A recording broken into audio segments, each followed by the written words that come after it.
I'm folklorist and author Mark Muncy. And I'm author Erica Lance. And we host Eerie Travels. It's a podcast where we discuss all things strange and unusual. We discuss everything from Bigfoot to UFOs. From Mothman to haunted locations. From hidden history to legendary beasts. From Cocaine Bear to the Jersey Devil. From holler monsters to conspiracy theory. We interview amazing guests that are actual investigators into the things that many believe to only be in the world of the imagination. We also get into verbal debates about which monsters would win in a fight. If any of this sounds interesting to you, then join us twice a week on your favorite podcast platform.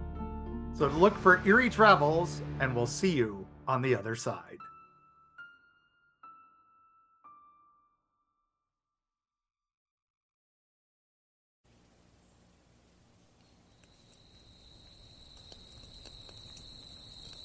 Gather around the fire, my friends.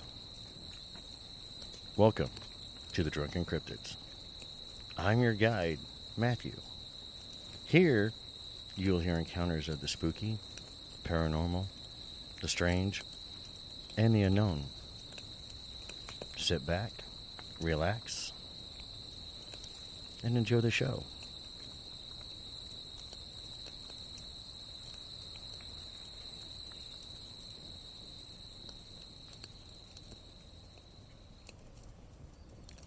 It's showtime.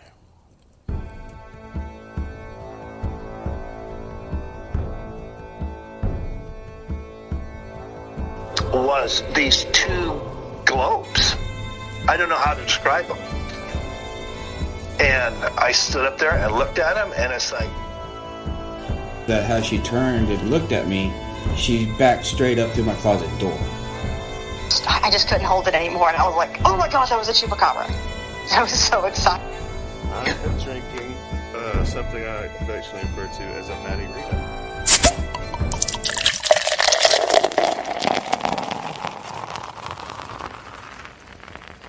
And welcome back to another episode of the Drunken Cryptids. I'm your host, Matthew Wharton.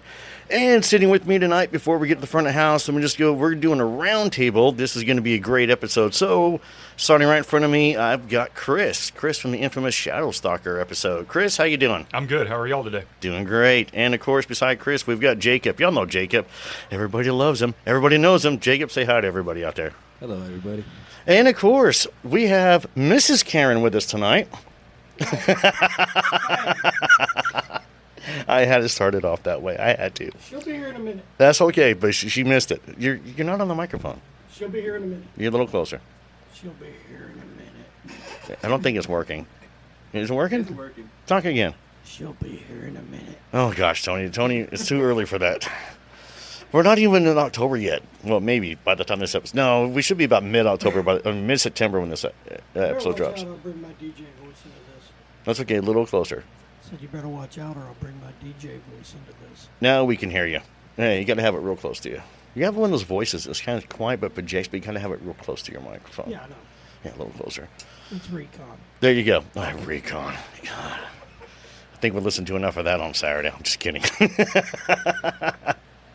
No, but let me get some of the front of the house stuff out of the way, you guys. First off, Dylan over there at blademedia.com, man, I appreciate all the hard work you've done for us on the graphic. I really do. I appreciate it. Tommy and Gunner, thanks again, you guys. Y'all are working in the background, helping, slicing and dicing, doing a great job there. And we are going to be at the Arkansas Paranormal Expo this October 26th and 27th, downtown Little Rock, the Military Museum. Come down. We're going to have a booth set up, T-shirts, possibly some koozies, maybe some hats. Definitely T-shirts, though.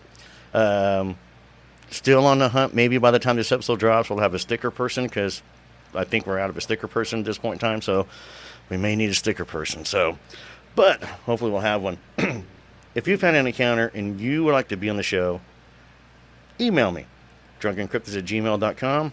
We're on TikTok. We're on all your social media platforms. Give us a like, give us a share, give us that 5-star rating. The more you like us, the more you share us, the more we're going to get out there, the more encounters I'm going to get for you, and we can get to reach out to some more people who might need some help and may be relating to what you're going through. But I'm trying to think, that's all I got for the front of the house. But guys, this is going to be a fun episode. they can't see you shaking your heads. Oh yeah, it's gonna be a real good episode. This is a verbal show. You actually got to talk. I'm not gonna lie. I had two people over there shaking their heads. Yes, this could be a great episode. They're both shaking. Yes, it's gonna be great. It's wonderful. It's wonderful. Well, so Chris, your episode dropped. Okay, podcast time travel. Your episode dropped yesterday. When you and me got together, we went over through everything.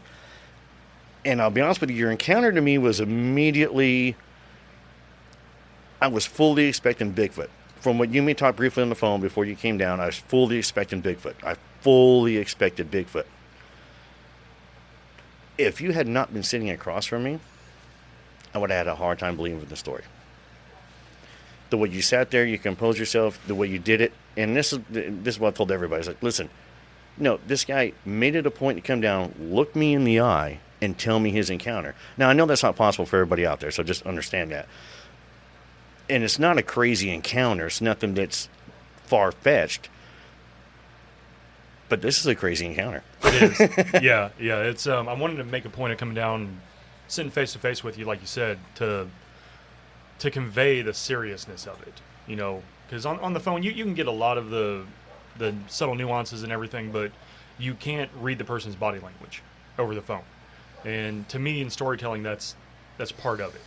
Correct. To be able to, okay, this guy's either full of it or this guy really saw something.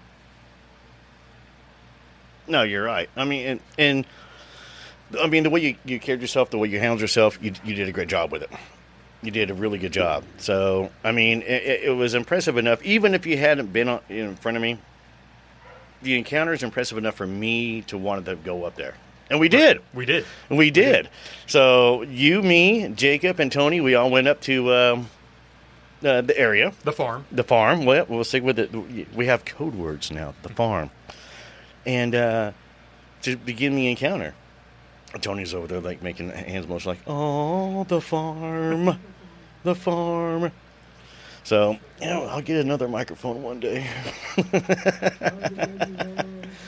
Professional podcasters here, aren't we? Anyways, but no, so the drive up there was nice because it's a drive up there from here. And just like I appreciate you coming down here, because I know it's a good little bit of a drive for you to come down here. So I appreciate you coming down here. But welcome again to the tavern. Thank you. So sitting across from us again, it's great and wonderful. I'm sorry it's 100 degrees outside, but we're still in August and it's still Arkansas. It is. Yeah. And we got cooler weather coming. We do. I was looking at that today. We're supposed to. There's a day next week. The high is 74. Don't tease me. Don't tease me. Yeah, I was like, yay. I got to put the tops on. The kids are going to freeze. I'd love it if the kids are going to freeze. I got to put the tops back on the Jeep. There's supposed to be rain coming possibly, too. Mm-hmm. Finally. Yep. I mean, we got that one little bit of rainstorm not too long ago. So Tony's shaking his head yes. He's eating right now, so we're going to let him eat because he'll have his part coming up soon. But don't look at me in that tone of voice. So anyways, all right, so the drive up there was great. The weather was, actually, it was hot, but it wasn't that hot. You know, it was it was really good. I mean, the weather was great. Everything was good. Oh, I had a little malfunction in the microphones. Anyways, but the weather was good. The drive was nice. We held everything good and got up there. And, of course, we met the father-in-law. Yes. So, and that was the cool part. That's what I was really wanting to do, was sit down and meet with the father-in-law. I wanted to sit down with the father-in-law. I wanted to pick his brain out. And your father-in-law, he's a really nice guy. He is. He's a super nice guy. He is. He's just as genuine as can be. He is. Yeah. He was super friendly, shook my hand, made eye contact with me, and was just this good old Southern gentleman. Yeah. Old school Southern gentleman. Yeah.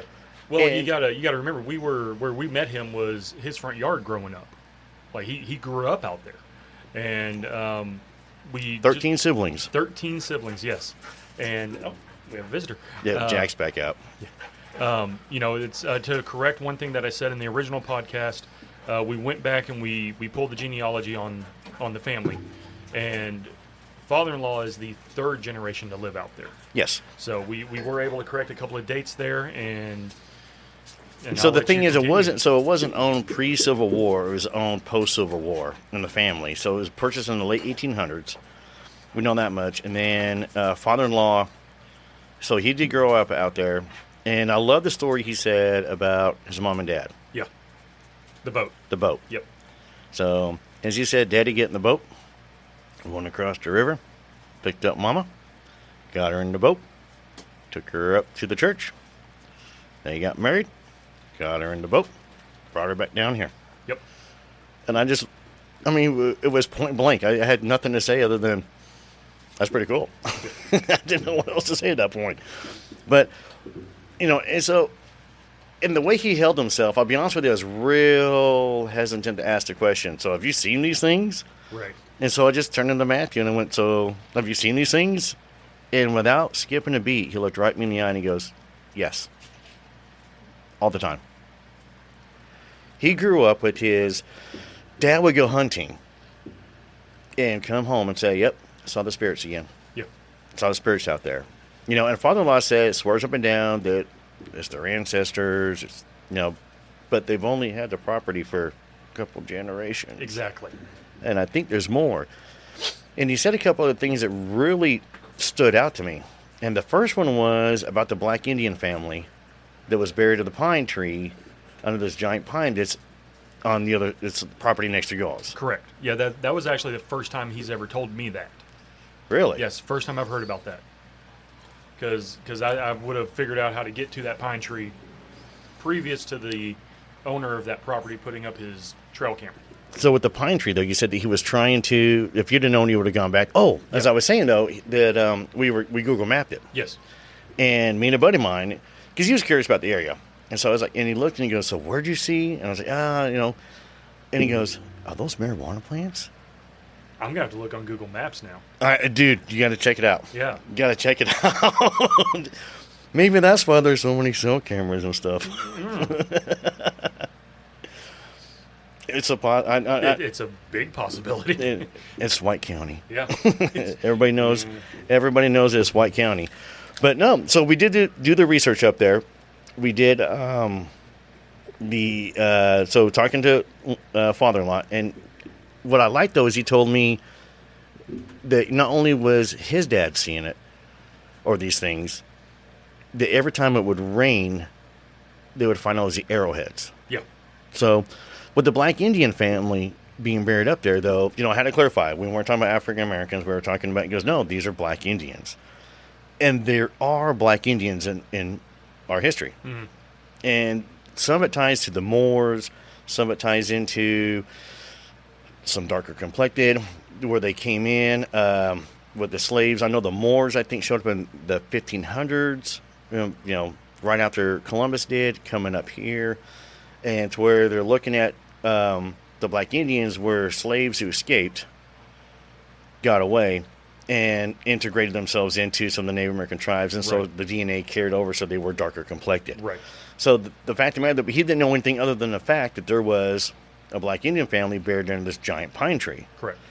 However, they also did, he said when it rained heavy, they could go through the woods and find nothing but arrowheads. He says he has nothing but arrowheads at home. Right. From him finding them as a kid out there. He's got boxes of them. Crazy. So, you know, and where it's located at near, I don't want to give away the area without giving away, I think I can give away one river without giving away another river. So with the Red River right there,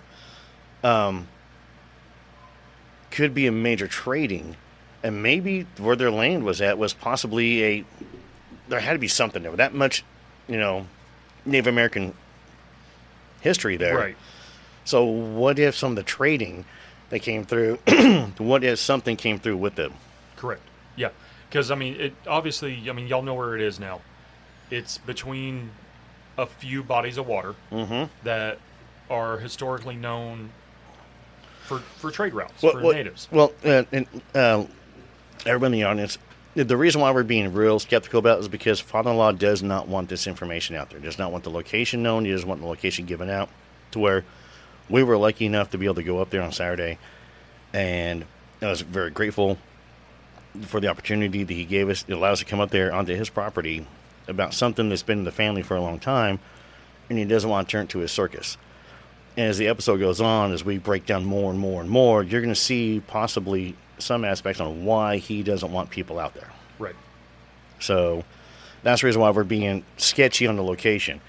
And I can verify everything so far. And I'm going to eat, I'm not going to say I'm going to eat crow, but listening to our episode that we recorded, the first one, and after what took place on Saturday, I almost want to redo the episode because it seems like we were both just wrong. Yeah.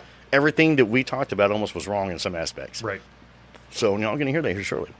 But anyways, but with that body of water being there, the little red, to where maybe that was a major hub because the Bald Knob, it's named for a giant rock that apparently was a trading post. Okay. So that's the reason why that's why it's called Bald Knob, because they would know, hey, let's go to the Bald Knob, and we'll meet you at the Bald Knob. Hence, but now they went a train when they built the train line through there, they destroyed it. Okay. And when I heard this, I was thinking the train tracks. Yeah. Yeah. So I'm wondering if how close. And so I know we're gonna. So this area we're gonna continue to research this area. We're gonna do lots of investigations into there. We may have somebody come out there and visit with us. By the way, you was on an episode already. Yeah. I don't have to mention any names. Right. So talked to him today. Awesome. But so this is a hot spot. So I'm just like fishing or hunting. You get a hot spot. What do? You go investigate it. Exactly. So that's what we're going to keep doing. So, but the next one we're going to do is we're going to do a night one. So we're going to be out there, and I'll use myself as bait. There you go. Back to the story, though. So, all right. So the arrowheads he was finding, and then the shadow creatures, too. And father-in-law says all the time, he sees them all the time. And it's not just one, it's multiples. Right. Yeah, so like I said in my episode, I'll be up in my ladder stand looking out over the pine thicket in front of me, which y'all now can visualize what I'm talking about here. And you'll see them just walking through the pines. Yeah. So where the tree stands at, the ladder stand, is right there at a corner of where the trail cuts hard left. So as you come down the trail, as soon as it cuts hard left, right there at that corner, about 30 yards, is a stand. And it's wide. It's got great, fields of fire. You can see and visualize. And yeah, when we were there, we did some reenacting, kind of guesstimating on where this was. And if the dog barks, you guys, I do apologize. He is excited about anything that happens, and he's always happy. So I apologize for the dog barking in the background. Coming soon. But I do remember standing there looking. You're right. So once we started going down the trail, right, Jacob, Tony, okay, all right, y'all listening? Okay, anything to jump in yet? Nothing. Yeah, we can't hear you. But we went down, got to the first spot, the ladder, and the fields of fire, and that was the first thing I noticed in the area when we got down there was how quiet it was. Yeah. There was no insects. I saw one squirrel, remember? Yeah. I saw one squirrel on the way down the trail. Yeah. One. Nothing after that. Right. No birds. I saw one bird. Did you? I don't remember seeing a bird. Yep. I don't remember hearing birds. I don't remember.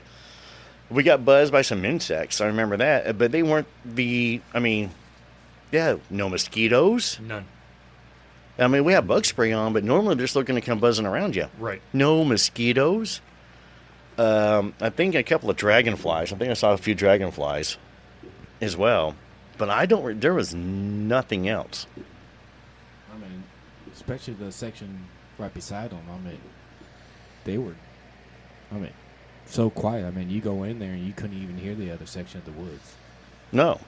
Now the others. Now what was neat though was that the property next to yours, you could hear things. Right. Yeah. Yeah. You walk through that shooting lane into those hardwoods. Yeah. And you can hear the bugs. You can hear the critters running around. Yeah. Because as soon as you step back out of those hardwoods, silence. Like as soon as we got to the one point, I mean, it was. We're going to get to that here in a minute, but I mean, quiet. Mm-hmm. Quiet. And I remember at one point in time it was so quiet we were talking about it that Tony, this is coming up to you, sweetheart. Mm-hmm. Tony's getting his stuff ready. So it was coming up to it. Tony has this app on it. So I'm going to let you kind of take over. So it got so quiet that Tony broke out his phone, and he has an app on his phone, and it go through sound, and I think you use it for work, don't you? Yeah, I do. It's it listens for audio and takes audio and turns it into radio reference so that you can sit there and you can see what the dB levels are and what the frequency that's being transmitted is through voice, noise, anything. Anything that's audible, it can turn it into that frequency and it'll show you the sound levels. Okay, so you broke it out. What'd you find? I found significant evidence of noise at 10 hertz, and it was right around negative, well, it's just below the threshold. I'll put it to you this way, it's just below the threshold of what you would consider hearing range. If you could hear anything being produced at 10 hertz. In other words, it was just at negative 95 dB. Because then you would get to So zero. how low is that? So break it down for layman's terms. So Okay, how low is that? If you wanted to, so the human ear, the lowest thing that the human ear can hear basically is right around 60 dB, and you have to tweak this noise so that you can hear it. And there's 3 waveforms you can use to be able to do it. And between 60 and 100, and then whenever you do, people have gone to get their hearing checked, you get into the thousands of, like 10 kilohertz, 20 kilohertz, 30 kilohertz, 40 kilohertz, which is the squeak of a mouse at 50 yards. But this is sub-audible noises. In other words, your human ear cannot pick it up. A dog probably could pick it up if they sat still for a while. But this is below the human ear's threshold to be able to hear. How steady was it? It's pretty steady, pretty consistent. In other words, the app itself last year took away the recording capabilities due to some people complaining. So the only thing I could do was take a screenshot of what it was. And you could see where we were talking in the background, and then you have this noise, this persistent noise, and it would rise and fall. So I just got a screenshot of it. Yeah, I've got that already. Yeah. So would that be in the range of infrasound? Infrasound is basically between, I think, 30 and 60 hertz. Yeah, Jacob's going to Google that real quick. It's not. Boom, there we are. So infrasound is between 0.002 and 20 hertz. Well, some of them, some people say 60, some of them say 20. Sure. So now we're looking at possible infrasounds the whole entire time that we're out there. Yeah. Well, infrasound also could be produced by the Earth. Oh yeah, infrasound. I'm not saying it was Bigfoot. I'm saying, but there's an infrasound out there. Yes. Because So here's a question I was going to ask you guys. I talked to you. I asked you this question already, so I don't want you to answer it. Okay. So I asked you this on Sunday. So question for the other two: at any point in time that we were out there, did any of y'all feel like we were being watched or anything? Okay. Every time I'm out there. So you felt like it? Yeah. I felt like, especially when we went into that one section of woods where it was like eerily quiet. Mm-hmm. Okay, so the eerily, I never did. Not one time that I felt unease. But not one point in time that I feel like something was behind us or anything. I never felt like I had to check my back, but of course it might have been because Jacob was back there. But there's not one. I remember feeling unease, but never did I feel like I was being watched. And I know that watch feeling. Right. So, but the whole area itself though was just, we're going to get to that here in a second though. But So Tony breaks his equipment out. Now we know that we're running right about an infrasound area going on out there, which also might be part of the unease. Something's happening, and just because there's infrasound doesn't mean it's paranormal. I mean, it could be something with the ground, the rocks. There could be a stream. There could be running an underground river going through that could be creating the sound for us. So there's a lot of things, but I'm going to shoot the stream down theory here in a minute. But the shadow people at the ladder stand, that part I was probably more weirded out there than I was anywhere else. In all honesty, the ladder stand, don't know why, but that even when we get to your encounter spot, not one time that I feel weird. Not one time, because we walked down to the encounter spot and we reenacted it. And I'm thinking now that it was coming up the trail. And because you hadn't been there very long, right? Right. No. I'd been maybe in the chair 10 minutes, if that. All right, Tony's got something. When we were at the ladder, you were sitting there saying the distance, and then you sat there and said, "Hey, I'm gonna turn around and I'm gonna look. I want to look at you where you're at and see what it looks like from my location to the ladder stand." You went to the intersection. Correct. From the intersection back to the ladder stand was 54.3 yards. Yes. Now, that intersection is an apex for travel. Oh yeah, the whole area is. But I'm talking about a route. Well, not only Fast that, route. Because we also saw, the game trails were there because the game trails led right to there, right to the main trail by the encounter stand, and then there wasn't any going at all except for down there by the stand, and that was where the stand was at. As you're standing at the stand looking, there was that main game trail that came off of the main trail straight in front of you, and then there was another one because the other trail kept going at the intersection, and there was another one that forked off to the right. And those are the two that I remember from that spot. Yes. Same ones you're thinking of? Yes. Okay. But I'm also thinking, too, is that you're standing right in the middle of that while he's at the ladder stand. So you're at a focus point. That might have been why I felt weird. I was right. It's like in the ambush divining area. rods. Whenever people use divining rods, okay, you could have been at a central point. That's a very good yeah, I didn't think about that. At all. Just saying. Think about it. Now he's got me thinking. Yeah, remember, nobody can watch us think. Okay, so we get down to the encounter spot. Yeah. You said when you first got there, you weren't there very long. No, 10 minutes maybe. I think this thing was creeping through. So my dad, after you sent me what you think it might be. Right. That initial, of course, I sent it to my dad. Dad being retired, he dove into it. And what he found is that particular cryptid will crawl along the ground and then pop up and scare the hunter in hopes of rendering the hunter unconscious by fright, and then he'll insert the thorn or the what have you.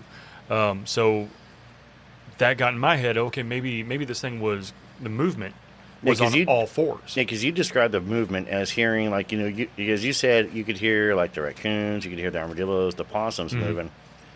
And when we got out there and we started going over it again, and I think it triggered more with us being on the site versus you sitting at the table talking to me. So you being there on the ground, and, we talk about it, and there's a video of it, folks, and it will be on YouTube here shortly. But as we talk about it, as I did a reenactment walking thing, and you went, yeah, that's what I heard. So it could have been on all fours.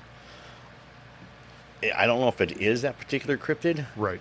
The more that I was out there, the more I'm thinking, I have no idea. Yeah.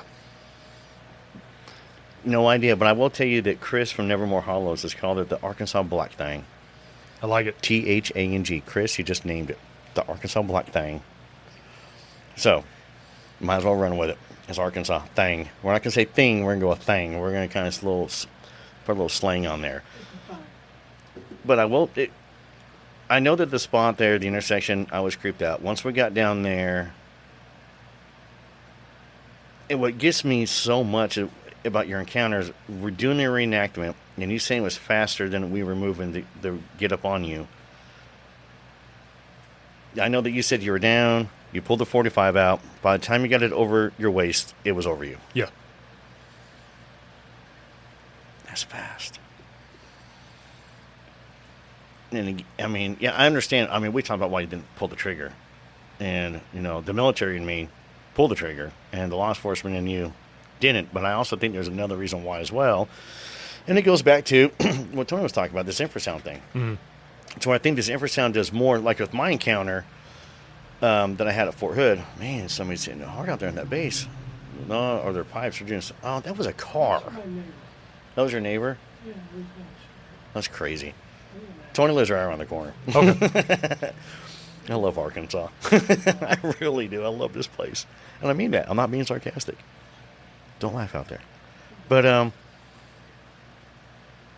I think the infrasound, because the infrasound that I had in my encounter was the same way. Once it got to me, I had a defeated thing. Yours was you froze. Mm-hmm. And the one thing that we didn't talk about, actually, is that what happened afterward? It just went back to normal.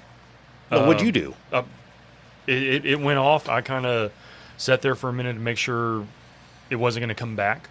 You didn't stand up or do anything? I did after a couple of minutes. I stood up, walked around. I actually turned on my headlamp and looked around.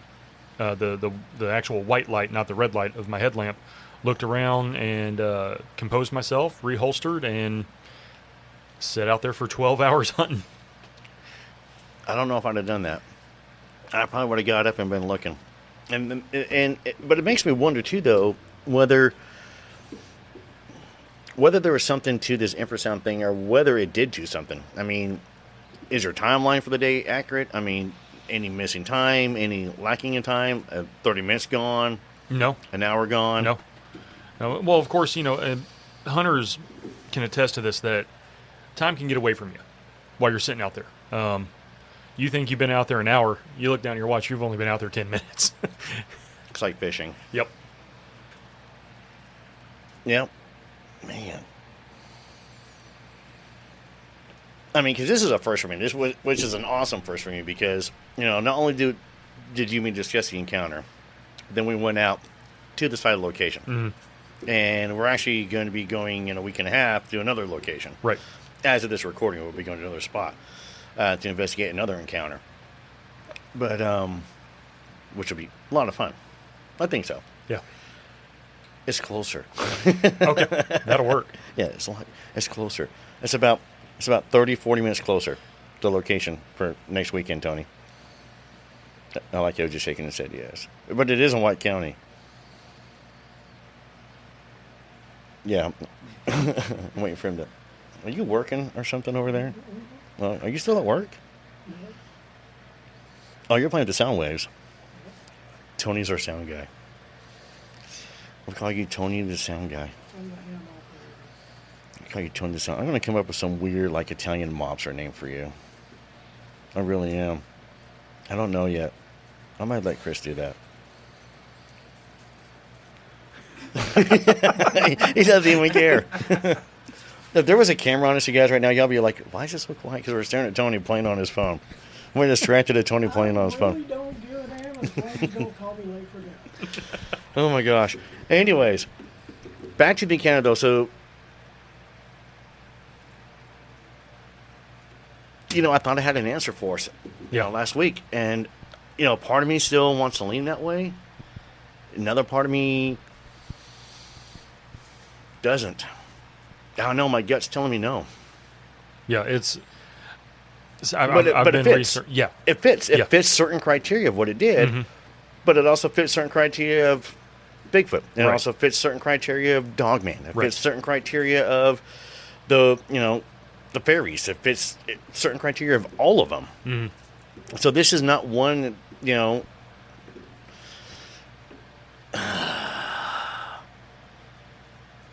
You know, we talked about the sound. We talked about the silence of it, though. And the other thing I'm trying to think of is the dead area. It was all dead. It felt dead. The whole area felt dead. Now, we know it's full of lights because there's nothing but deer, big deer. Gee, Yeah. Good Lord. Big deer tracks everywhere. I mean, y'all going to have a great season. Yeah. I mean, Hopefully. No, I got a funny feeling. Y'all going to have a great season. Well, Tony's got something. Back to the sound. You were talking about a while ago about the sound and how the infrasound. I just pulled up the screenshot, and I know the people out there can't see the screenshot, but you can. Right. And you can see the undulations of It's pulsing. the pulsing of that infrasound. Now, I just took 2 samples from here. None. It's dead. Hmm. That same. Wow. This is out in the woods. This is out in the woods where it should be quiet. Well, we're standing still. Yeah. Yeah, because every time you step, you hear the dead leaves. Right. Yeah, but we're not stepping. No. Nope. Send that to me. This right here is you talking. Okay. If that tells you, you're between 300 and 500 hertz. Okay. Your voice is. Okay. Everything around the same sound, the same frequency is dead here, as well as extremely alive out there. You know, if I was a drinking man, I'd say it's time for a beer, and I am a drinking man. And you wonder who's singing to us out there. Yeah. That is nuts, Tony. You know, I knew Friday night, getting ready to go, I was telling Jacob and Tony, I was like, I know something's going to happen. I know it. Mhm. I know it. I know it. And nothing per se happened. Yeah. We'll get there. Yeah. We haven't got there yet. Right. So nothing per se has happened. But I remember when he pulled that up and he was trying to explain it to me. This is when we were by the dead armadillo. Yeah. Yeah, this was near the dead armadillo that we found. Which is bleached out. So again, bleached out bones, everything bleached out in a shaded area. Yeah. But you could tell something got a hold of it. You could tell something got it. You could tell. Yeah. Yeah. It was. The armadillo is an important part of the story because there's something else coming later down the folks, you guys. But the armadillo, you can look and see, even in the pictures, you can tell something got a hold of it Yeah, and tore it open. it's spread apart. Exactly. Yeah. Right. Yeah. I actually. So we were looking for the head, and I actually found it about 30 feet away. Yeah, scavengers got a It's hold now of at the house. Yeah, so whenever I walked back to collect the vertebrae, I walked right up on the skull, 30 feet from what was left of the shell and the vertebrae and the limbs. Yeah. What got me too is we kept finding feathers. Yeah. But no birds. I did. Yeah, I noticed that. Yeah, we kept finding feathers, but no birds. I mean, the whole area was dead. And we got pictures of the area, you guys. We got pictures. We got video. So we're amateurs, and we were more on edge and not one. So for a lot of it, one person thought the other two were filming. And I'll just leave it at that. And it wasn't happening. So there's some stuff that we didn't catch because we didn't. But we may have that problem rectified with a possible couple permanent camera people to go with us. You know? So be filming the whole entire time while we're doing our thing. And hopefully, yeah. So, but of course, it's our first one. I think the video is only like 6 minutes long total. Yeah. Why don't you just hold it? Yeah, the camera that I have, 4K Yeah. camera, it's a GoPro knockoff, but it's one of the better ones. Okay, high reviews, all that other crap. Yeah. But I had 2 fully charged batteries. I had charged the night before. And I put one in just right before I left the house and we drove up. Just in case I did not want to have anything to do a battery drain, you know. Yeah. So I should have had plenty of battery. So whenever I had that up and out there filming it, I was only able to get 2 clips to record on that camera because not only did the battery in the GoPro go dead, the battery for the remote control for it went dead immediately. You know, now you mentioned it, my phone drained quick because I charged my phone all the way up there. Yeah, I remember. So I remember I had my phone plugged in all the way up there, Jake. You know, so we were in your Jeep, so all the way up there, I had my phone charging. And I remember by the time we got said and done with everything, and it was when we hit the gas station, and I went to plug my phone in, it was at 30%. Yeah, that is very common. So I'll go out and I take battery packs with me. Well, I'm going to say, so about the phone thing, all I'm going to say is that because the signal out there was horrible. Right. So does your phone runs more trying to find signal and trying to hold the signal. So that could be a possibility of it. But the camera situation is totally different. It is. Now my phone, it went from whenever we got there 100% charge, and by the time I got back to Jeep and plugged it in, I was down to 65%. And and I had 1 to 2 bars of signal, and I'm not going to say it. The company that used to be everybody hated, but yeah. It, you know, who knows? Yes, you're correct.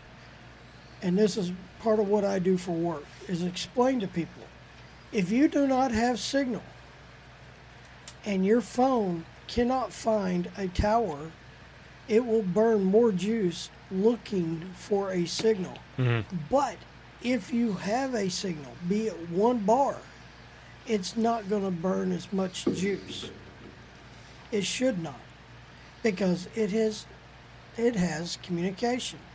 Now, I had 1 bar. I mean, I wasn't really looking. When we got to where we parked the Jeeps at, I looked. But once we started into the woods, I mean, my phone, other than trying to take pictures or record, was the last thing I was thinking about. That's why I didn't pay attention until we got ready to leave. And at the gas station.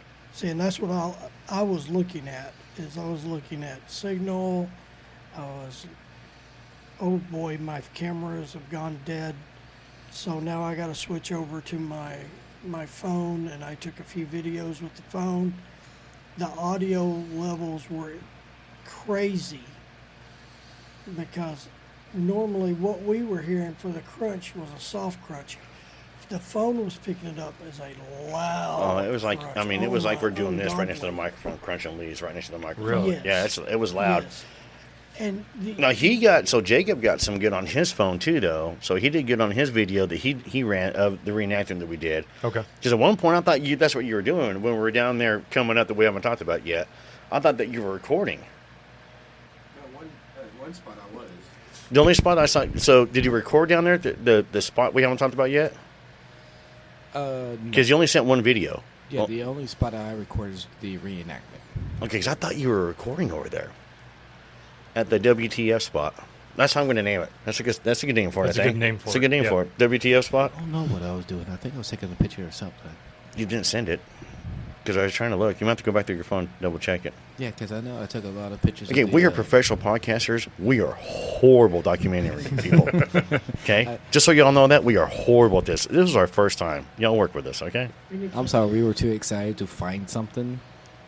Maybe But, we haven't got there yet. But I know I was WTF? taking pictures of the armadillo, other things. Yeah, we got those because I got pictures of it. I think you got pictures of it. Did you take pictures of it as well? No, I took it home. Okay, well you took the armadillo home. Oh yeah, about the armadillo head, I did touch it, so it probably was moved because of me. Okay. Okay, well see, there we go. We're being honest. All right, so the sound thing's going off. The infrasound things are going weird. It's quiet. There's no bugs. There's bugs. But there's not the sound of bugs. Because in those woods, as dark as it was, we should have been hearing something. Mm-hmm. And we weren't. And that's when you walk into it, you hear, you notice that. I mean, right there off the trail, suicide at, the trailhead, where you and me were talking, how we're cracking jokes that we're doing this right because we're armed. All the way through this whole area. I don't have to nickname this area. I hate Area 1. I hate to name it that way. I'll come up with something. But all the way through Area 1, it was just quiet. Yeah. All except for when we at the WTF spot. Right. Once we step there. You got something you want to say? Grab the microphone. NAI 1. NAI what? We got to keep it simple. Simple. Yeah, named area of interest 1. Infantry. We're going to keep it simple. There's listeners out there. I am number 1. We're like an old married couple sometimes, me and Tony are. Damn scouts. Anyways, I have a story about scouts and me killing them all one night in training. It was great. And they screwed it up, and only because they screwed up because this fog came rolling in. I'll just tell the story now. Yeah. Why not? Sure. It's a great story. So there I am at Fort Hood. And I'm on the counter recon fight. So they send me out there. We are way out there. I got no support, nothing. They know if I get killed, scouts are coming through that area. No, that's for the main. So this fog rolls in, and it is thick. It is thick. This Fort Hood, thick fog, thick. So I take the first patrol out. We've made this little alpha. We're all set up. We got a little OP. We're good to go. So I'm going, all right, I have a young team leader with me. So I'm trying to train him up, a young specialist. So I take him, 2 other guys, and we start. And we're walking, and all of a sudden I'm like, man, what is that? And I call into the little piece and, hey, I got somebody out here. And they call back in. They're like, what? I was like, yeah, man, I think somebody's camping out here. And he's like, oh. Get a little closer. And he calls back and goes, hey, man, we hear somebody. I'm like, no, I think it passed us. I had done a circle in the fog. It was so foggy, I had done a circle in the fog. And I've done this for years, but the fog was that thick to where I did a complete full circle around and ended up right back to my OP. So we laughed, cracked jokes about it, and then we go out. Then we realize, what's that weird light up there? So they have these lights on the Humvees, little blackout lights that they have on, so the night vision device that they can see. And these blackout lights were like this shining beacon, like a lighthouse in darkness, going, I'm right here. So all night long, every night, we just walked on over to it, knocked on the hood of the Humvee, said, hey, you're dead. So we killed every scout that came through our whole entire area. It was great. Sorry, not that I said share this story with you. Anyways, we'll talk about that later, though. Yeah, you don't get a microphone right now. Anyways. See, I was just making fun of inside jokes, wasn't I? You were. And I just did one, didn't I? Yep. Yes, I am you so did. horrible. I'm Yep. sorry, ladies and gentlemen. I'm so sorry. Anyways, so the whole entire area is dead. We push down. Let's talk about the dead armadillo area. So Tony gets the sound area. This is the area that you said that you don't hunt in. Correct. Okay, so elaborate a little bit more. It's just it's very uneasy, as y'all experienced. I don't hunt that area. I've hunted it once, and I was there maybe 2 hours and moved because it was so uneasy. Is this when the stand fell on you? No. Oh, okay. that was a few years earlier. Okay. So I went out again with my chair before I built that big box out there, and I'm sitting down, actually kind of near where we found the armadillo. And the whole time I'm out there, my back's against a tree, but I am checking my 6 the whole time I'm out there. And finally just said, the hell with this. Got up, walked down the game trail, back to the spot where I had the encounter, and sat down. And was totally comfortable until night, which I discussed with y'all while I was out there, that if I'm hunting that area, I won't stay till dark. Yeah. I will purposely leave before dark, because when I walk out, normally the other spot that we're going to cover in part 2 of this, I sling my rifle, no big deal. I walk to the truck, leaving the encounter side of the farm, rifle's at the ready. Rifle is at shoulder, low ready position. As I'm walking to my vehicle, I'm checking my 6 because it's just so uneasy out there at dark. Yeah, I was watching some of the videos that Tony shot and I shot. Well, that Tony shot of you and me, and there's a couple points to where I had the rifle at ready down, but there's a couple of points I actually am grabbing the pistol grip and I'm moving it to my front. Yeah. In the ready position. And I don't know, and that wasn't subconsciously. That had to be something else. So maybe I wasn't, because I was in weird mode. But I think, so we're going to call it the dead armadillo spot. So the armadillo spot right there, the only thing I remember the most about that was all the damn spider webs. Because I hate spiders. My little boy, and I was thinking Ben would love this. But, it was dead. And then he said, like, Denise comes out and hunts it. And I was like, why? Yep. Because I didn't want to hunt it. Right. I didn't want to leave, but I didn't want to be there either, if that makes sense. It was a weird... I didn't feel like... that was the only time really... You and me talked about this on Sunday, Tone. The only time that we really felt completely out of sync to a point, but it wasn't to where I would felt more unnerved at the ladder stand than I did at the armadillo area until we see the stand. Yeah. The fall over stand. Jacob, what was your thoughts down there by the armadillo area? What were you feeling? What were you getting out of that? I felt uneasy. Almost to the point that kind of like unconsciously felt almost something was like peeking, kind of watching me just a little bit. Because, yes, I was at the back of the group, but at the same time, I kept turning around. Rear security. Doing a 360, kept freaking feeling like something was watching me. As you guys were looking, I would stay probably about 20, 25 feet away from you guys. It still felt like something was watching me back there. Well, the only thing is, and I had to get this out of my head a few times while we were out there, was I knew what we were out there doing. We weren't just taking a stroll through the woods. So we were actually going to look for something, evidence of something. So we were on the hunt to a point for something. Right. So I think in part of the back of our mind that it's going to play on that. You know what I mean? I think that for a lot of researchers when they go out there, they're going out there to look for something. So when they get this, I get this really uneasy feeling. Well, you're at night. You're in an area that you're not familiar with. You know what I mean? And you're looking for a cryptid that it could be potentially dangerous. Yeah, you're going to have a weird feeling about you. You know? So that's when you want to take a local with you. Yeah. So when the local gets uneasy, then you know it's okay to be uneasy. And I think that's part of the reason why I did notice in a couple times in one of the clips I saw, you moved your rifle to the front, and immediately I moved mine to the front. And I was playing off of what you were doing because this is your area, so you're going to detect something. And then you saw the people walking, Jacob. Yeah, yeah. So, which is going to come into play later here. Well, actually, real soon. Part of the story, because so the people were walking. They walked completely. Yeah, they're on the property next door, and. Yeah, I want to talk about that here in a second because we're going to talk about that with the WTF thing. So let's just go ahead and jump to the WTF thing. Oh, now I know what you're talking about, the WTF thing. Oh, now you know? Yeah. It took you a minute? Yeah. Wait, you weren't here Sunday. I know. So I'll just start it off. We're right soon after we found the armadillo. Matt and I walked a little bit past the armadillo after we all stood there and looked at this dead armadillo that had been, like Matt said, sun bleached, picked clean. There was no trace of any meat or anything on this thing anymore. We got a little bit past it, and Matt and I both went stool position almost immediately after we got past it. And then we walked up, and all three of us look up, and we see this, I'm going to say a dude. Well, Jacob whistled. Yeah. Yeah, so he whistled, got the attention, and that's where we saw... And they were wearing like shorts. Shorts and a T-shirt. Yeah.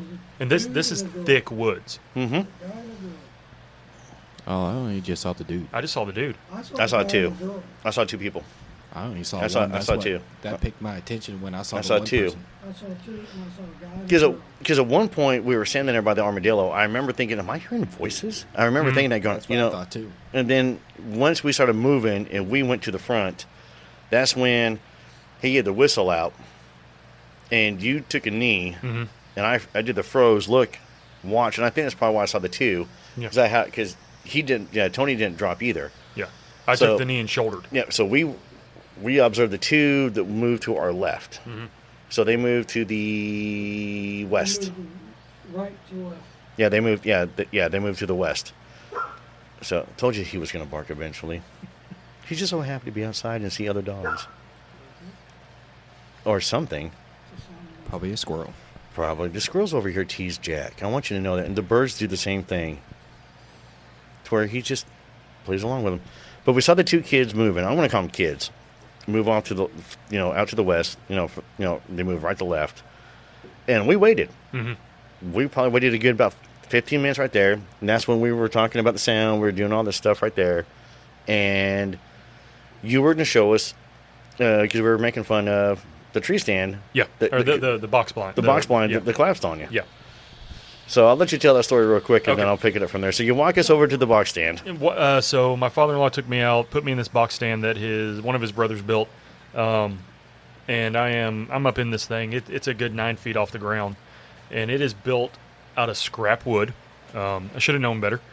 But I walk out onto the porch of this thing because nature called, and I'm standing there, and all of a sudden I hear a creak, and about the time it registers, I realize I'm falling to the ground.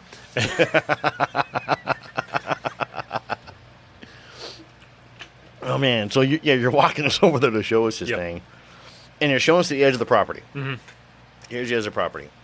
And you were to my left shoulder, if I recall. Yes. Tony was to my right shoulder. Yes. Yeah, Tony was to my right shoulder. And Jacob, you were probably about, I'm going to say you're about 10, maybe 15 meters to my right. Still in the tree line. Still in the tree line. And I stepped up to look, and I remember this bee. Mm-hmm. That's what caught my attention, this loud buzzing sound, because finally there's something around us. Right. And I remember looking, and I looked up, and right there at the property, where the tree line is, there's an opening.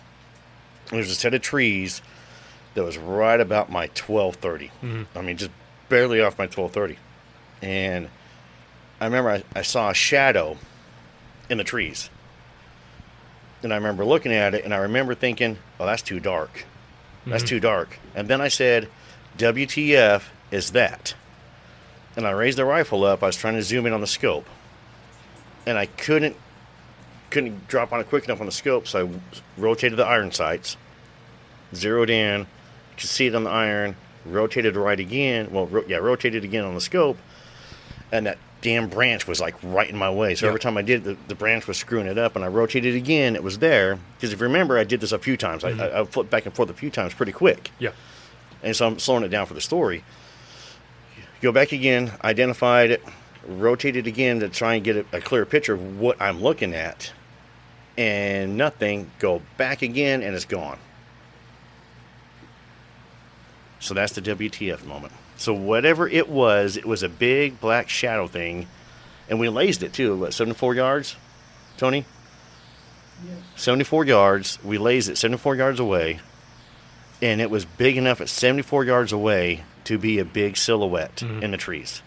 Big enough for you to see. Yeah, I mean, it was there and then gone. And at one point, I even said too, it looks like there's something on the trees. Mm-hmm.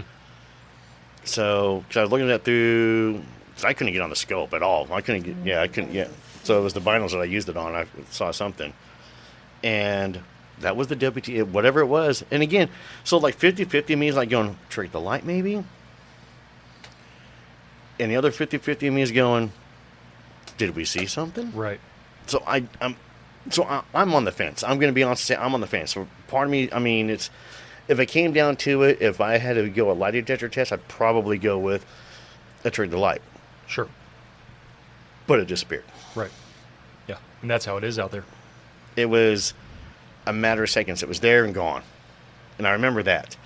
Because I remember thinking, okay, we're at the end of the property. This guy's got the cameras up. Not thinking anything at all. Right. And I was trying to fight with this bee and these vines in front of me. That's what I remember more than anything. If you recall, I'm trying to fight with the vines. Remember the vines? Mm-hmm. As I even said, there's thorns on this thing. Yeah. WTF is that?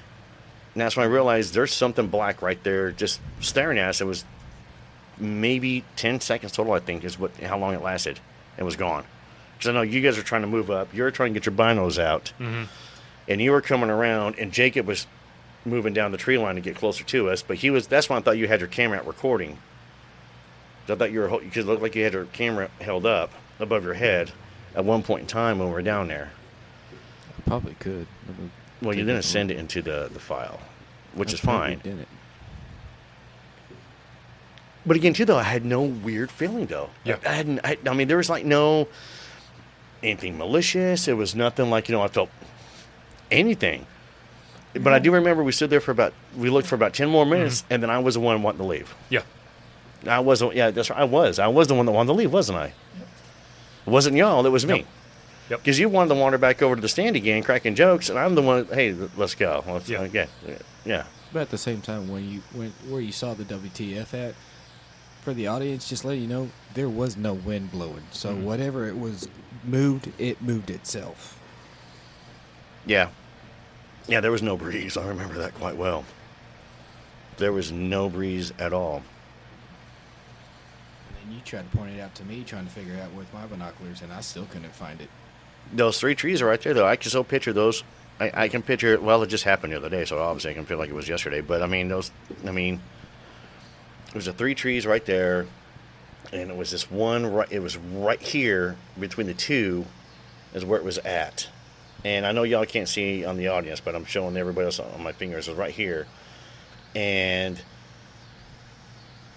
it was gone. So right between the 2nd and 3rd tree? Yeah, to the right. I mean, it was... Yeah, because the middle tree curved a little bit to the left. Yep, the middle tree curved a little bit to the left, so it had that weird V between the 2nd and 3rd. And that's where it was at. Because you couldn't see past that. Son of a... You could have saw something. But I wish that the rest of us did. Yeah. Point out, especially trying to figure out what it was. Exactly. Yeah. I mean, I decided as soon as that happened. So I went out without a optic on any of my weapon, and I decided next time I go, I'm taking one of my weapons that's got an optic on it, so I can quick up and see several. I couldn't. Yeah. Sorry, guys. I had to take a minute. Because I've been racking my brain since Saturday, and I haven't really talked about it. We talked about it briefly. Me and Tony did. I haven't talked about anybody else. I couldn't see through it. Yeah, I saw you efficiently with the rifle, trying to freaking figure out But I couldn't see it on I couldn't see it on the optics. I could not see it on the scope. I saw it on the iron. I couldn't see. I could see the naked eye through the iron, but I couldn't see it through the scope at all. I couldn't see it through the binaries. That's how it is out there. That is strange. So I'm wondering when we go back out there at night, are we going to pick these things up on night sites? We might. So my question, when we do, what section are we going back out to? We haven't got to part 2 yet, sweetheart. I know. Because part 2 is pretty good, too. True. But at the same time, with that spot where he was, that was one of the eeriest spots that I had, especially when I'm 25, 30 feet away. I mean, I'm still looking on my 6. I mean, at one point, I swear I saw something run through the woods, but at the same time, I'm not done freaking yell it out. I mean, it could be just how the tree limb looked, but sure. I mean, well, so being a first timer for you and doing this stuff, I will tell you that you see something, say something. Prime example: when I saw the squirrel, I told him squirrel. Yeah. So and so in the military, you call it the targets like that, and the reason why you do that is it helps identify everybody's lanes, what's going on, what you're identifying. So when we go back up, so next weekend, I don't care if you see a leaf drop. That was a leaf. That was a tree limb. That was the breeze. That was Matthew waving high. So Matthew flipping me off.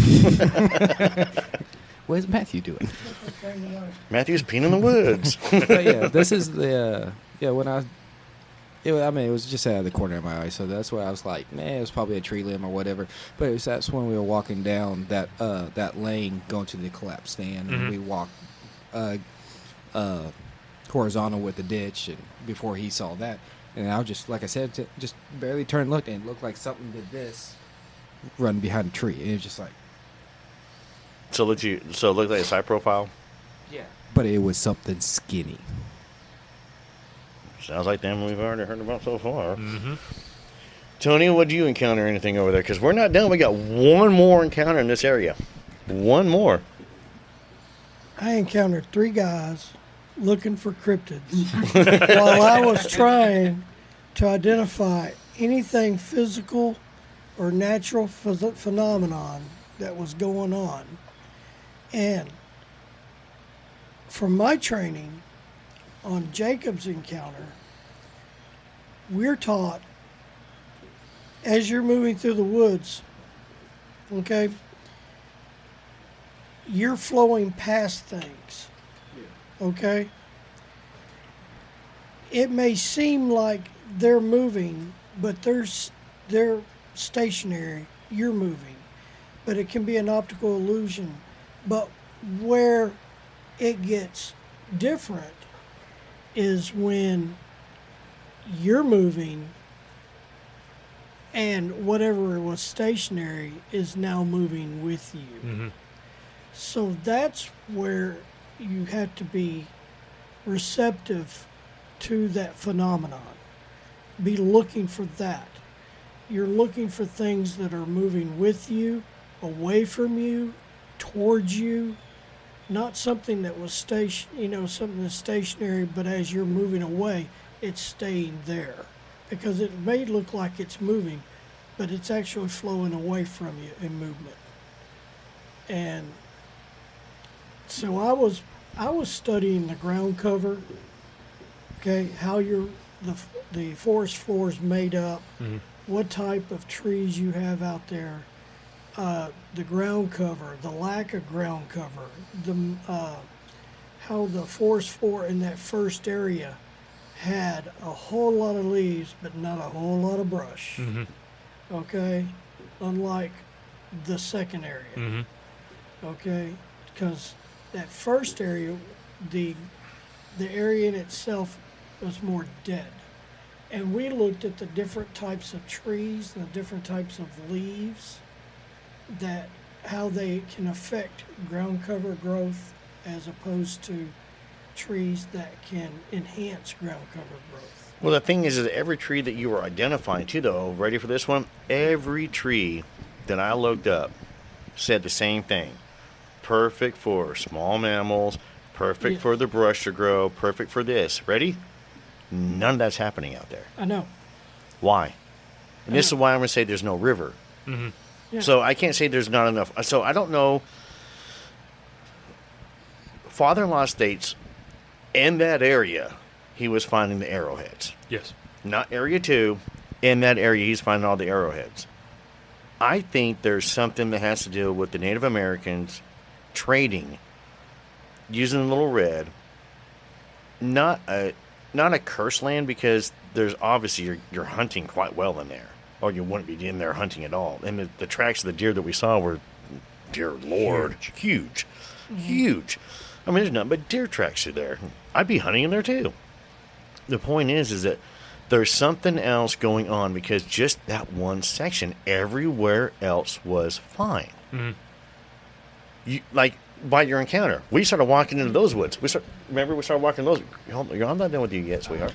We started walking those woods right here by his encounter, right? And it was more alive. Yes. But everything in that one narrow section. Yeah, and you can see it on the map too. Yeah. You can see aerial. Yeah. So I mean, it's just that one section that's just completely off. Mm-hmm. So I want you to know that. I mean, Tony was digging into this. He was trying to find every reason under the sun. And so he would say, hey, I think it's this tree. We sat here for an hour and a half, I think, on Sunday, going over notes, going over this, going over that. Somebody wasn't here. So, going over everything. I'm trying to, recount and trying to figure out what it was. Trying to rationalize the reason why it was dead. But there's no answer. Right. There's, now I'm not a scientist at all, so I can't go out there and take a soil sample and go, well, we took a soil sample, Chris, and what we found was, no. Right. I can tell you that we couldn't, in our, our citizen scientist way, could not find an answer at all to what's going on. And we're not done yet. No. No, because there's one more thing that happens. Yeah. One more thing that happens. You remember the last thing? The smell. There we go, the smell. On our way out. Smell. On our way out, you guys, we were walking back to the Jeeps, and we were going to head over to Area 2, the pond. We'll just call that the pond. We're going to head over to the pond, and we got right by the encounter area, and I stopped, and I was like, what's that smell? And it smelled like women's shampoo. Mm-hmm. I mean, am I wrong? No, it smelled like coconut shampoo. Yeah, because we're all standing there. Now I'm gonna make fun of Jacob because Jacob had some coconut stuff in his hair the night before that got all over my Jeep. That's still all over my Jeep. That he has not cleaned up yet. But he was behind you. As of this time of recording, he was behind me. He was about 20 yards behind you. I know, but I caught the smell, and I remember making the comment about it. And then Jacob looked at me and he goes, "I smell it." So we all debated for a minute. Mm-hmm. It went away. Mm-hmm. So you and Tony headed up the one trail back to the main road while me and Chris were going to cut around. And we got 10 feet. I could smell it again. And smelled it again. Yep. And we both stopped. I was like, "I smell it." And Chris goes, "It's right there." No wind. And there's no wind. No wind. There's no wind. No wind. Because when you go out there, you don't put stuff in your hair. You don't wear cologne. You don't wear deodorant. You don't do any of that stuff. You go out there. Yeah. Do what? You eat rice the night before. Well, we drank beer the night before. Does that count? What, you were here? You don't eat kimchi. I mean, if you've been in Korea, you know what I'm talking about. Oh, yeah. Yeah, because you will smell it in the morning when those guys eat it. So that was it was a sweet smell, though, was it not? It was. Yeah. I mean, and we all smelled it, though. Yep. Man. I smelled, mine was like, I can hear you, they can't. mine was like that quick. It was there, it was gone. But it lingered for a minute, though. It was strong, didn't For linger. you, yes. Yes. But for me, it was there and it was gone. And I smoke. So, I mean, there's no way it should have been lingering in my nostrils for a minute. At all. But I do know that we got 10 feet away. Me and Chris did. Y'all were already heading up the trail. And I stopped and looked at Chris and went, there it is again. Mm-hmm. And then we never smelled it I again, did remember we? because we were walking and then we heard you say Oh, did you hear me say it? We heard you say it. There it is again. And we kept on walking. That is crazy. Well, let's summarize real quick. Area 1. Until we come up with another name for it. Area 1. Chris, I'm going to leave you out of it because I'll come to you at the end. So, Tony, you got the microphone. I want to pass it to you first. What's your summary of Area 1? What's your thoughts? Something's going on out there. You have a dead patch of forest, and there is some reason that it's occurring because everything physical is in place for that place to be lively, to have animal activity, to have insect activity. Okay? The bones on the armadillo picked clean. Okay? So there's got to be some insect out there somewhere. But nothing was showing itself. I didn't see ants. I didn't see ants either. And this is Arkansas. This is almost like Texas. I mean, there should be fire ants and ants everywhere. There's no ants out there either, was it? No. Yeah. Jacob, do you see any ants? No, Jacob Chicken said no. So from a physical standpoint, your woods should be vibrant. Your woods should be having animal life. Okay? You don't have habitation nearby to cause your animal life to run. And if you and your father are out there as often as you say and working out there, then the animals should be used to you being out there. And they would be around. The squirrels wouldn't be scared of you. They'd be looking for a handout, We saw the deer. you know. We saw one deer. Yeah, we did see one deer. But you saw the one deer at probably about 70 yards away. Yeah. And it was moving quick. He was moving quick, All right. you know. But he was down there probably about 20 to 30 yards from the WTF spot. Mm-hmm. No, he was probably about 70 yards from the WTS spot, honestly, because we had to walk past that, go to the Armadillo, and keep pushing further south. Well, north, I mean, excuse me. So the deer, he ran out It right was next to where that fallen blind. that fallen blind right there, yeah. Fallen blind. Yeah, which is a good 15, 20 yards from where we were standing at Yep. the WTF spot. And then we got another, 74 point whatever Yeah. to the WTF spot. So about 100 yards, yeah. Yeah. Yeah. Crazy. Jacob, what's your thoughts and impressions of the area? I mean, as an average hunter, I mean, Would you hunt it? that's a yes and no. I mean, on my perspective, I mean, if especially on that back section where he was more creeped out and anything, that's about. Talking about the WTF section? Yeah, I mean, if you're seeing things every day to a point, or if not very frequently, and I mean, as an average hunter, I mean, I do not go in areas without having somebody with me, It's the dog. or you're buddy hunting with a friend in an area that is creepy. I mean, if it's creepy to you, I will not hunt it, especially if it give me weird vibes and I'm freaking checking my six nonstop. I mean, because with my my movement of spinning my head, I mean, it's not deer's out to see me. No, I mean, automatically. But I mean, but at the same time, it could be I have a guard up and all that. It's just like a sense to me. I feel it, but at the same time, it could just be in the back of my head. But at the same time, I mean, that back lot was eerily quiet. That was That's what is the biggest deal. When it's eerily quiet, it most likely you have a predator somewhere. Well, the thing it is, and I said at the beginning that I didn't feel weird at your encounter spot. I felt weird at the crossroads spot, the ladder spot. And looking back now, I was the one trying to lead us out of there, wasn't I? Yeah. I was the one trying to lead us out of there because I do. Tony made the comment on Sunday, and he said, "Chris didn't want to be there at dark." No. I said, "No, he didn't. He didn't want to go." I said, and I was right there with him, wanting to go. And yet you want to come back and stay. Yeah, I want to put myself out there as bait.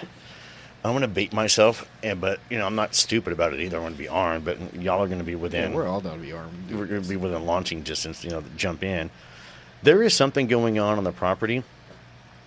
I know that much. So, Chris, after your episode, after the investigation, what are your thoughts?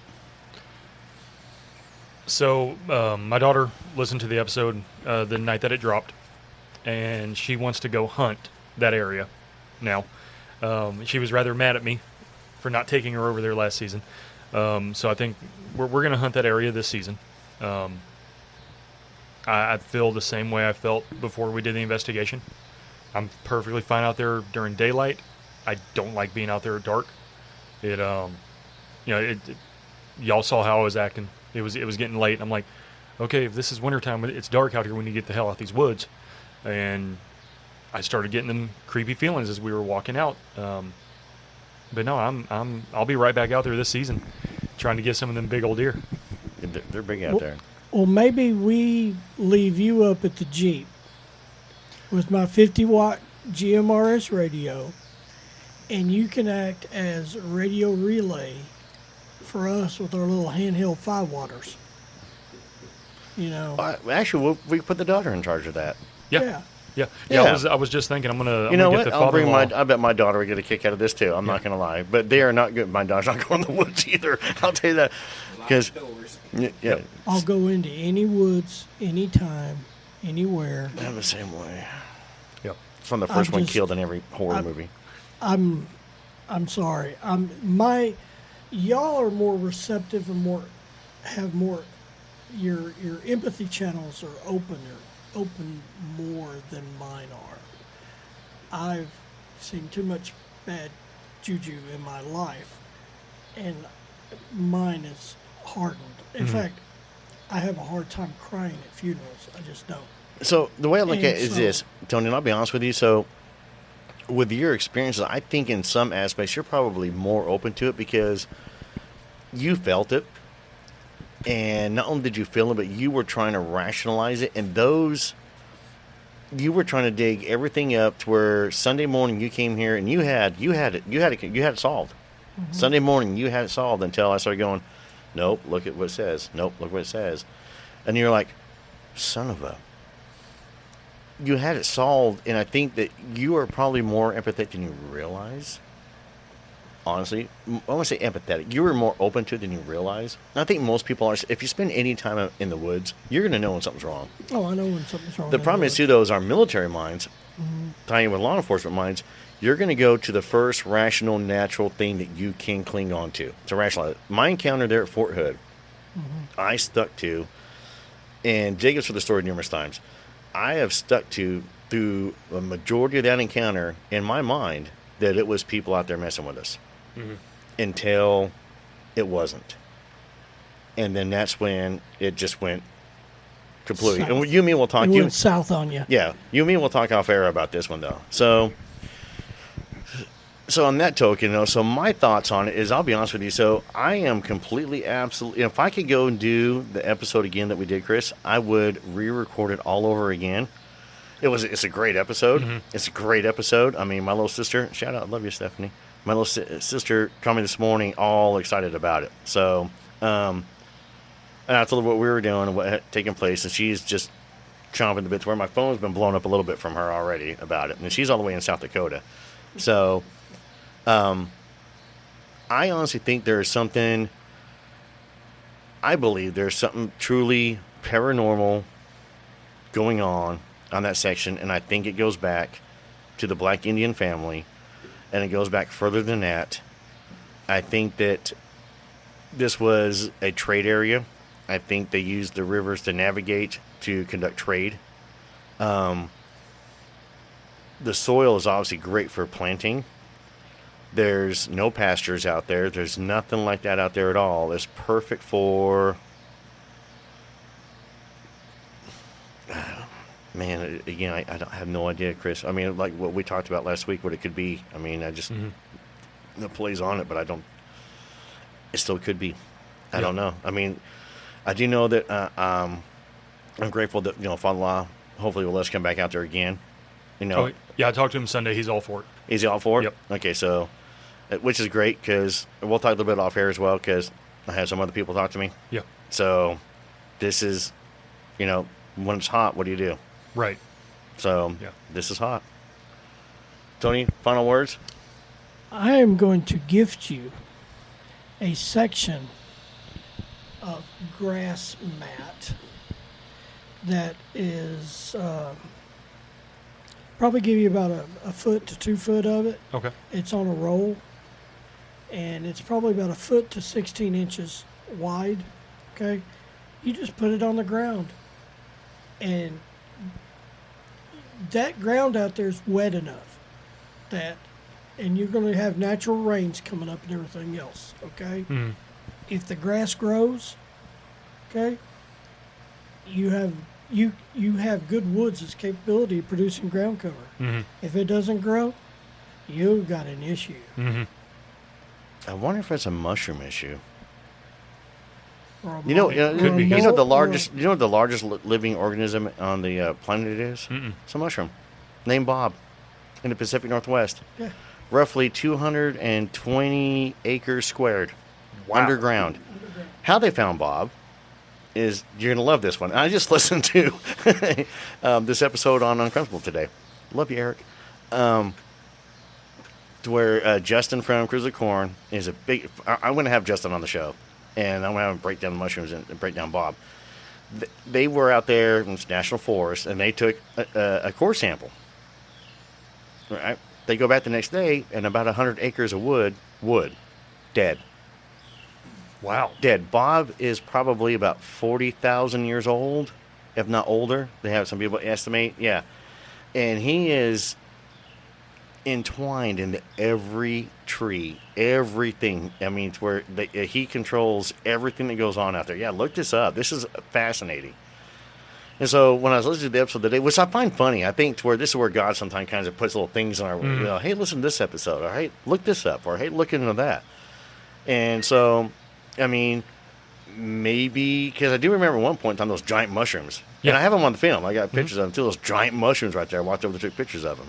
So, because I go, maybe there's a fae out here. Maybe this is going on. Maybe it's another Bob. Yeah. I mean, but for some reason that section, but the trees are alive. Yeah. So it's not, I don't know, there's something going on. We'll have to test that theory on out. All right, well, ladies and gentlemen, thank you again for listening to another episode of The Drunken Cryptids. If you've had an encounter, please reach out to me, drunkencryptids@gmail.com. We're on all your social media platforms, except for X, because at this time we're not on X. We might be, I don't know.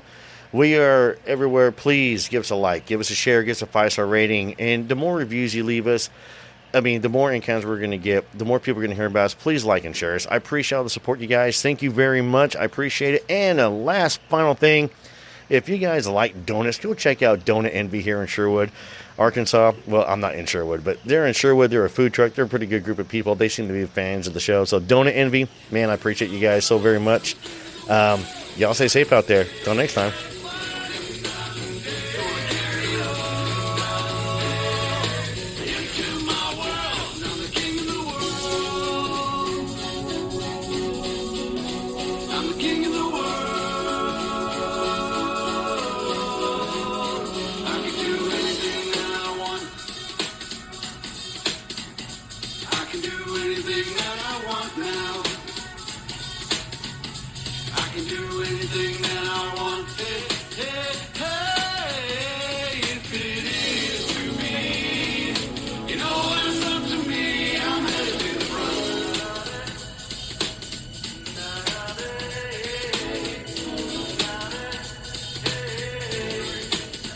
I'm the king of the world.